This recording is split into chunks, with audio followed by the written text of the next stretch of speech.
They call it confidence, but it's how they control you. Sounds strange, right? Because confidence is supposed to be good. It's the thing we all chase. But here's the truth. Not all confidence is real. Some of it is manufactured, built to impress, to dominate, to make you question yourself.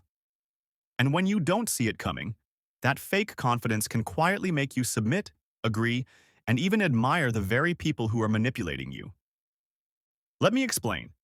You've probably met someone who walks into a room and instantly owns it. They speak louder, move slower, make strong eye contact, and suddenly, everyone pays attention. You start thinking, wow, this person really knows what they're talking about. But deep down, you don't actually know why you believe them. It's not because of what they said, it's how they made you feel. And that's the trap. Confidence can be real strength, or it can be a mask. And when people use it as a mask, it becomes one of the most powerful psychological tools of control. Let's break it down. First, they project certainty to make you doubt yourself. Humans crave certainty. When someone speaks with conviction, our brains automatically trust them more. It's a survival instinct. We look for leaders who seem sure of themselves. So when someone says something like, "No, that's not how it works," with total confidence, you hesitate. Even if you know you're right, their certainty plants doubt in your mind. You start second-guessing your memory, your logic, your instincts. That's not leadership. That's psychological manipulation. And the scary part is they don't need to be right. They just need to sound right long enough for you to hand over your trust.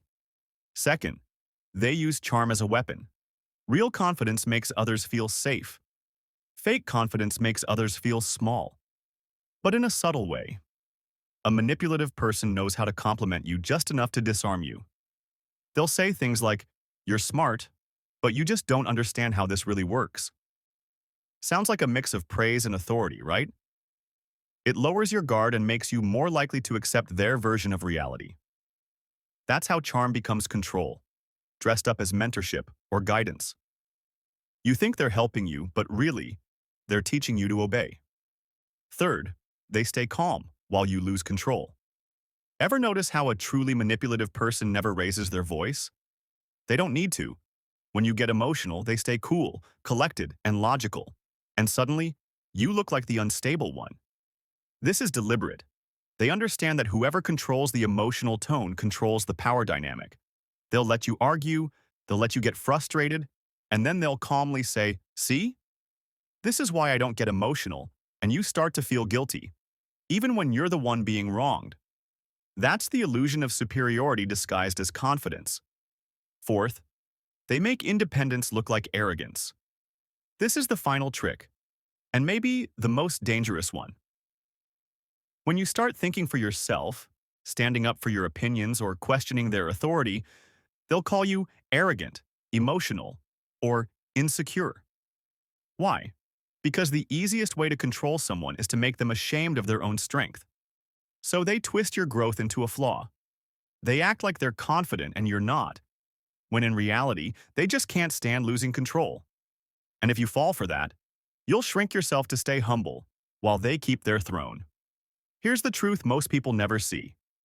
Confidence isn't about volume, dominance, or charm. It's about peace. The person who truly knows themselves doesn't need to prove it. They don't need to talk over you, outshine you, or make you doubt yourself. Their confidence makes you feel stronger, not smaller. So the next time someone tries to control the room with their energy, pause and observe.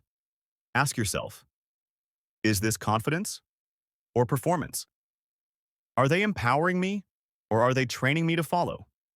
Because once you can tell the difference, no one can ever use fake confidence to control you again. And that's the real power, not in being louder, faster, or smoother, but in being grounded enough to see through the illusion. You don't need to fight fake confidence. You just need to stop feeding it with your attention. So remember this. Real confidence inspires. Fake confidence manipulates. And the more you trust your inner voice, the less you'll fall for someone else's show. If this message hit you, take a moment to think about who in your life fits this pattern. Maybe it's a boss, a friend, even someone you admire online. You don't have to cut them off. Just recognize the game. Because awareness is the first step to freedom. If this helped you see something differently, Drop a comment with the words real confidence. Because once you understand how people use confidence to control you, you'll learn how to use truth to free yourself.